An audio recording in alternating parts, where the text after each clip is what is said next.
ప్రతి విషయాన్ని ఏది తెలుసుకోగలుగుచున్నదో ఆ అంతరాత్మను తెలుసుకోవడం మానవ జన్మ ప్రధాన లక్ష్యం అంటున్నాడు శాస్త్రకారుడు. శ్లోకం: ఏన రూపం రసం గంధం శబ్దాన్ స్పర్శాం చ మైథునాన్ ఏతేనైవ విజానాతి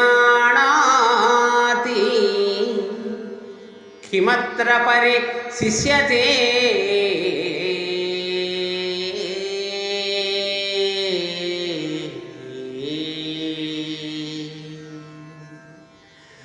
రంగు, రుచి, వాసనలను, శబ్ద స్పర్శాలను, మైథున సంయోగాలను మానవుడు ఏ ఆత్మచేత తెలుసుకుంటున్నాడో ఆ ఆత్మకు తెలియంది ఈ ప్రపంచములో ఏముంది?